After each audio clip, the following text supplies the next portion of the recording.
Assalamualaikum warahmatullahi wabarakatuh. Live from Holo Sulu. This is Queen Helen Abdurrajak Elizabeth III, May 31, 2022. Katapusan na pala ng ating buwan ng Mayo. Our May Festival, the Flower Festival, ended sa araw na ito. Napakagandang umaga po sa ating Maharlika Kingdom of God Lupasug Empire. Marami ang ating mga nag-aantay na mga kasama bawat umaga sa ating programang Imperial Daily Broadcast.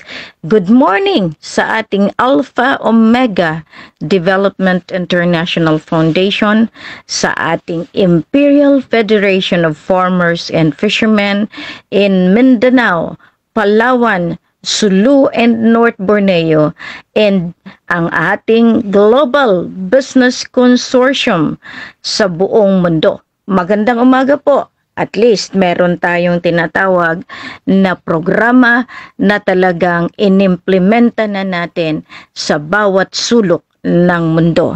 Yan ang hindi namalayan nitong mga detractors natin, yung mga nanliit sa atin, yung mga nagsasabi walang kwenta, ayon pala ay napatunayan na ni Queen na meron tayong valor, meron tayong value sa buong mundo. Kasi kung hindi natin ginawaan ng sistemang pang-ekonomiya, at least nakuha na natin ang tinatawag nating platform in the resolution of the crisis mismo sa ating local and national governance. Napakadali sabihin, sabi nga nila, pero sa atin meron tayong paper trail, meron tayong documents. Kaya nga kahapon napag-usapan natin na huhugutin natin lahat ng mga ginagawa nila sa SEC, sa Security Exchange Commission. Yan ang unang-unang titingnan ninyo pagdating sa juridical authority ng isang kumpanya, kung yaan ba ay malaki ang kaniyang mga objektiba o pang sarili lamang. Diyan natin nakikita. Kaya nga malaki ang role ng SEC. Yung iba, ang kaharian nirerehistro sa SEC. So nagiging maliit ang kanilang juridical authority. Instead na sila ay kingdom, nirehistro nila bilang isang patunay na sila ay under sa gobyerno ng Pilipinas. Diyan ang nangyari, kaya nga Sultanate Kingdom nirehistro ni Pavilion. At ito namang mga tao naniwala sa kanya dahil SEC registered sila. Itong mga ginamit nitong mga ni Secretary Cusi, itong SK Liguasan na oil and gas, pinagmukha nila sa buong mundo na yan na ang kaharian. Nagkamali po kayo. Dahil ang kaharian ay hindi nirerehistro sa Security Exchange Commission. Ayan, nakita ninyo si Jussi Mulan. Si Mulan ay guardian ng emperor. Di ba napanood nyo rin yan? Hindi yan movie lang. Yan ang ginawa ng lolo to project para mahanap niya ang kanyang apo. Biro mo 1,000 years. Talagang destiny is destiny. Napagtanto natin, when I went to China and faced the grandfather, nakita niya na nandoon na nanalaitay sa kaniyang dugo, ang dugo ng apo na hinanap sa buong mundo. Kaya nga, sinira din nitong mga interpreter na kasama ko. Nakipag-alyado kay Busoy, kinuha yung mga original testament ko. Kaya nga, bakit ako nayayamot, naiinis? Dahil pinagbigyan ko sila. Kaya nga, bakit na-mention ko si Jane Cathedral? Dahil ang tatlong accounts na talagang dapat ay isinuli nila doon sa administrator natin, sa keeper natin. Instead, iyan ang nilalako niya dyan sa ground dahil iniwan sa kanya. Mali. Diyan ang mitsa ng buhay ng isang tao dahil lahat ng accounts may sumpa. Isuli mo na yan, Jane Cathedral. Ngayon, mensyonado ka na naman dahil ang mali. Nawala na si Kaka Eduardo de la Cruz dahil sa inyo lahat. Tinuruan niyo siyang maging sakim sa kapangyarihan. Ang power of monarchy, iyan ay magiging makatotohanan at magandang paraan at sa malinis na paraan na pamumuhay at pamumuno. O kaya, kayo ay mapunta sa mali at kayo ay mamumuno sa maling pamamaraan. Yan ang ibig sabihin. Ang monarkiya ay pwedeng maging maganda, pero pwede rin maging hindi maganda. Di ba maraming mga monarchy ang napapatalsik? Dahil sa maling pamumuno. It is the way, the process kung paano sila mamumuno. Kaya nga dito sa atin, palagi kong sinasabi, ang gabay ng Diyos Ama, the sovereign divine monarchy, iyan ang ating pinapalaganap sa buong mundo. Ayan, galit kayo sa inchik? Ayan si Queen, inchik pala. No? That the blood that comes from Maguindanao, from Sulu, Diyos simulan. Kaya nga mag-away pa kayo, inchik at saka Pilipinas at saka Maharlika? Hindi. Ang Maharlika ay nananalaytay ang dugo ng Madjapahit ng Rajakayan Empire na iyan ay nagmula pa sa Mongolia. Nandiyan, kaya nga ang tawag sa atin noon, the country of Mai, M-A-I. Kaya nga Mahelen, Malen, Jusimulan. Pinagtagpo ng kapalaran. Kaya nga, sabi nga ng lolo emperor ng China, you go back home. Kau ay uuwi at isabi, buhay ako. Kaya nga iyan, hindi ninyong paghiwalayin ang Sulu Sea at China Sea. Maliligaw kayo kung nag-claim kayo ng West Philippine Sea. Dito, kaya nga sinasabihan natin ang bagong presidente, no? 1 year and 6 months. The wrong way or the right way. The government is guided by the monarchy. Monarchy is rooted in the divine sovereignty na siyang may-ari ng langit, ng lupa, ng kabukiran, ng kapatagan, ng katubigan. No, yan lahat. Kaya nga, hindi ninyo makuha ang buried asset, ang mga bunker, ang mga minahan, dahil yan ang pag-aari ng Diyos Ama ng Allah. Ngayon, marami kasing gumagaya ng aking ginagawa. Maraming, kumbaga, pinag-fit nila sa kanilang gustong mangyari. Katulad ng ginagawa, the barangay base. Kaya nga ngayon, kayong mga itinalaga natin na papo, at least sabi ko sa inyo, 10 kayo sa isang barangay. Mag-unite kayo in support of your kapatiran, of your community. Una-una, siyempre, yung pamilya. Dito, ang pamumuno sa tama o kayo ay mapunta sa maling paraan o daan. Kaya sabi ko sa lahat, if you want to be a good leader, always go back to the source of power, and the source of power and authority is God, Allah, in the premise that the monarchy is here to guide, protect, and safeguard each and everyone's right and privileges. Maraming salamat po sa nakikinig na mga lolo natin sa iba't ibang dako ng mundo. Maraming salamat sa inyo dahil nagiging masigasig si Queen, lalo na si Lolo diyan sa China na talagang nag-aantay ng pagbabalik dahil nakuha natin ang atin. Ang atin na kinlaim nila ay nabawi natin. Recovery po tayo. Hindi na tayo nagkiklaim. Sabi nga nila, kailangan i-redeem. Ang redemption is allied to the claim. Kaya nga, recovery tayo. Recovery program has been installed in July 2016.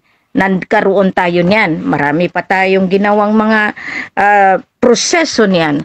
That is the Cultural Heritage Palace Museum Recovery Program ng Lupasug Empire. O yan, nakita nyo na lahat ng ginawa ko ay talagang merong paraan para sa pamumuno na magandang paraan. The way of life, the way of monarchy, the way of the system that I have made is for the good and benefit of the sovereign people and the sovereign land. The motherland is the Maharlika Kingdom of God, Lupasug Empire. The Federal Republic of Lupasug is the governance to consolidate the entire world. The government of the monarchy, the absolute monarchy, is deeply rooted in the rule of law of the divinity. Ayan, no? Tindi. Kasi kung ayaw ninyong pakinggan si Queen, hahayaan ko na lang kayo at doon kayo sa pumumuno na mauwi kayo sa bangin. Kaya nga ay my favorite word, hagbong sa bangin. Because if you will not listen to the voice that is guiding you, kaya nga tuwang-tuwa ko, if there is no voice to lead you, wala rin kayo sa linya, sa padaan na patungo sa kaginhawaan. The path that I had been laying down to you is the path towards prosperity. Kaya nga, peace and prosperity, yan ngayon ang ating pinakapusod ng ating misyon. Barangay base, kaya nga Secretary Dinio, na talagang pinagkakalandakan. Because that is the program that I have laid down since 2010. Peace and prosperity in the barangay. Barangay base, no, yan ang ating programa. Kaya nga yung peace, prosperity, against poverty and oppression. Yan ang ating police power. Yan ang replacement ng KAFGO. Ang KAFGO natin, kukunin ko na ilan lahat, pati ang Integri, yung mga grupo na napasok sa integration ng sandatahan ng Pilipinas. Bakit ko kayo kukunin? Kayo naman talaga ang programa para tutulong sa sambayan ng Maharlika, sa sambayan ng Federal Republic of Lupasug. Diyan sa ating mga ginagawa, no, dahil iyan ang pagbantay sa komunidad. Maiiwasan natin ang mga illegal na pamumuno, illegal na paraan kapag nandiyan kayo sa puno mismo ng inyong mga pamilya, sa komunidad at sa barangay mismo. No, kaya nga maganda rin yung ginagawa ni Secretary Dinio kasi diyan makikita na natin, no, ang partnership. Remember, ang pamumuno natin ay parallel governance. Ngayon, nagsabi na si Vice President Sara Duterte na makipag-usap sa parallel governance ng monarkiya. Sana nga po totoo yan dahil iyan ay isinumiti sa akin 1 week ago ng ating kasama dyan sa Metro Davao, si Bay Feli Aligado. Kaya nga, muntik na. Pero salamat at nabawi natin kasi maliligaw nga kayo. Kaya nga kayong mga GUPSA, Guardian of the President's Security Affair, kung hindi kayo nabingkok, iba na ang nangyari sa mga kasamahan ko. Kasi right from the start, yan ang ginagawa ninyo, ginagapang ninyo ang mga tao at i-indoctrinate ninyo, pinapakitaan ninyo na kayo ang may karapatan at kayo ang naka-withdraw ng pera sa kaban ng bayan. Nagkamali po ang ating sistema dahil ang akala nila ay si Gamar bin Abdul Gapar, ay si Raja Muhammad Gamar Mamay Hasan Abdul Rajak na nandito sa akin. Mahilig kasi ang mga kalaban na mga itim na tao. Gayahin, dinoduplicate. Merong mga triplicate, merong mga tinatawag natin na mga naglalakad sa ngalan ni Pangulong Duterte, na yun naman pala ay hindi siya. Nilalagyan lang ng maskara para mapatunayan na siya pa rin ang namumuno. Okay, so ito, hindi ako nagsasalita. Ha? Ang nagsasalita niyan ay ang mga taong nakakaalam at sinusumite sa akin. Pero kung ako sa inyo, the truth lay the truth. Ang kasinungalingan ay ang bunga talagang disgrasya. If you speak for lie after lie, you will end nowhere other than the pit of the grave. Yan, sabi ko nga kahapon, claim kayo ng claim, hindi nyo naman kayang panindigan. You do not even know what is governance. What is leadership? A leader that we need today is someone that could stand and fight for the poor people of this motherland. Kaya nga maganda kasi talagang piniprepare na natin ang mga OFW. Maraming tumatawag sa akin na talagang tuwang-tuwa sila dahil isa sa mga pinagtuunan ko ng pansin ang pagbabalik ng ating mga kapatiran na naghihirap sa ibang bayan para lang sustinahan ang mga pamilya na naghihirap nang dahil sa kamay sa kuko ng mga oligarking politiko dahil ang gusto nila alipinin ang bawat isa at sila ang kilalaning hari at reyna sa kanilang mga teritoryo. Yan ang political dynasty. Yan ang kayang pumatay. Yan ang mga may private army. Subalit ang ginawa ni Queen, hinakot niya. Mismo mga private army, mismo mga grupo ng MILF, MNLF, Abu Sayyaf, NPA. Iyan ang buod ng blood compact natin na sinaynan noong October 20, 2010. Diyan natin nakikita na kahit anong gawin nilang pag-angkin, meron po tayong kasulatan na isinumiti mismo sa Department of Foreign Affairs, sa mismo sa gobyerno sa Malacanang, sa BARM. Kaya nga naging masigasig din sila dahil may libro sila at inangkin nila. Ang ginawa nila, pinalitan lamang nila ang mga pangalan dahil alam nila iyon ang proseso ng pag-achieve ng global financial crisis, ng global climate change at ng global health crisis. Bago pa man nangyari ito, ay pinaghandaan ko na. Kaya nga, isa sa pinakamabigat na rekomendasyon ko sa ating presidente sa ngayon, President Ferdinand Romualdez Marcos Jr., is to end the lockdown, is to end the restrictions, is to stop the COVID and stop the lockdown and back to normal and let the expert stop whatever their black operations is dahil mahuhuli at mahuhuli din sila. Yan. Mag-away pa kayo mga inchik. Do not fight. Ang hinanap ng lolo para maisuli sa atin ang sa atin at para ma-neutralize ang Sulu Sea at China Sea, ang Spratly, lahat na nandiyan dyan, is the true Sultan of Sulu and North Borneo. Kilalanin nyo na kasi para aagas na ang kaperahan. Kilalanin nyo kung sinong karapat-dapat. Kasi yun ang aking kasabihan.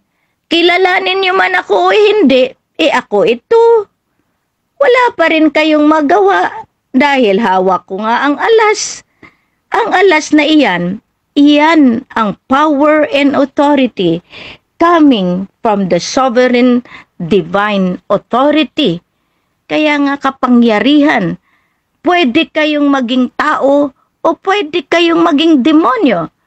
If you do not know how to handle this power, you will end up the bad elements of this motherland. Kaya nga naghari-harian sila dahil hawak nila ang Sultan Sulu. Ito ang pinakamaganda pag naririnig mo sila sa ground, kumo sila ay walang edukasyon, kumo sila ay na-fixate. Kasi yan ang ini-indoctrinate sila. Kumbaga mga parot lang sila. Ito yung ginagawa sa ground. Kilalanin nyo ako ang totoo dahil hawak ko ang Malacanang. Hawak ko ang Sultan. Hawak ko si Queen dahil ako ito. Yan ang magaling na mga tao. Niyakap mo na, pinakain na natin sama-sama, pero pagdating sa ground, baliktad pala ang sinasabi. Ibig sabihin, may sariling mundo sila, may sariling interes sila para tayo ay linlangin. Kasama baga, pero ang usapan mali. Ang pinapalagay sa kanila ay kanila na. No, binigyan mo ng otoridad. Sila na pala mas mataas sa nagbigay ng otoridad. Yan ang titingnan ninyo mabuti. Sino ang nagbigay ng otoridad, ng kapangyarihan sa gobyerno ng Pilipinas? Na ngayon ay tinawag natin absolute monarchy na yan mismo ang Maharlika Kingdom of God, Lupusog Empire. Ang nagbigay niyan ay ang Diyos Ama, ang Allah. Sino ang administrador? Sino ang pinaka-leader sa ngayon na pinili niya? Si Helen at si Mamay. Kaya nga kahit anong kuha ninyong pangalan, kahit anong gawin ninyong pagnakaw ng aming identity, matutuntun at matutuntun pagdating na sa dulo dahil iyan ang pinaka mabigat pag kayo ay nagtamprins na at hindi magtugma sa sistema ng ating identity sa ating Department of Foreign Affairs at sa ating immigration process. Kaya, hindi ba kayo natatakot, claimants? Marami kayong buhay isinakripisyo para lang sa inyong sariling interest. Kaya nga dito nakikita ninyo, ayan, pinagtatawanan na naman kayo ni Queen. Dahil kahit anong gawin nyo, punta kayo sa China, mapuputulan kayo ng ulo. Dahil si Queen ay si Juicy Mulan. Matagal inantay, matagal hinubog, matagal binigyan ng kapangyarihan ng ating mga lolo na merong angking kapangyarihan sa tinatawag nating mga lolo na may superpowers. Pinagtawanan nga ako niyan eh. Marami ngang nagko-comments noon. Pero ngayon, sige lang kayo comments, nakikita ko man yan. Lalo na yan si Alex Gonzalez, no? Sinabihan pa ako na ako ay tao ni ganito, tao ni ganyan. Ang hindi niya alam, tutuntunin na kita diyan sa Batangas. Pero kung nandito ka pa sa Manila kasama si Attorney Serapio na iyong boss mo, si Attorney Ochoa na yan ang spiritual government, ay talagang kayo ang tutumbukin ko at kayo ang mananagot sa nangyari sa Sabah standoff, Zamboanga standoff, 44 Sapmen sacrifice, Marawi siege, at ang pinakahuli, ang Paglas standoff. Kayo, dahil kayo, ang may hawak nitong mga elemento, the sprikitik na sinasabi ko. You said, you are the divine beings that will implement divine government. Hindi eh. Talagang tumbok na kayo. Kaya kayong mga tinunton ko noong 2009 pa, 2010. Kaya nga sabi ko sa inyo, babalik at babalik kayo sa puno. Dahil ang kiniklaim ninyo ay hindi sa inyo. Ang kinukuha ninyo ay hindi rin sa inyo. Ang inyong pinaglalaban at sinasakripisyong mga buhay ay hindi rin sa inyo. Yan ang nangyari. Kaya sagutin ng spiritual government, the shadow government ng Pilipinas, itong nangyari dahil kayo ang behind sa Office of the Presidential Advisor for Peace Process. Kayo na nasa spiritual government. Diba tuntun kayo ngayon? So, OPAP, Secretary Galvez, ano pang inaantay mo? Ikaw ang siyang sacrificial lamb if you will not listen to the voice of Queen Helen. Bakit palagi boses ang naririnig nyo? Para maintindihan ninyo that the voice of God, of Allah, dahil sa faith ninyo, sa paniniwala ninyo, di ba nag-guide kayo? It is in the same manner that I don't want you to be distracted, but focus on the voice that leads you towards peace, towards prosperity, and towards the kingdom that He has given us today. That is Maharlika, Kingdom of God, Lupasug Empire. Pinaghirapan po ni Queen para sa pamumuno ng Diyos Ama dito sa lupa. Pinaghihirapan ni Radya Mamay. Kaya nga, kahit anong gawin ninyong pag-angkin, mawawala ang inyong buhay dahil ang hustisya ng Diyos Ama ang isyang ipapataw sa inyo. Hustisya ng bayan, hustisya ng Lupasug, hustisya ng Sovereign Court ng 7 Macdum. That is primarily the reason na talagang umaarangkada si Queen bawat umaga.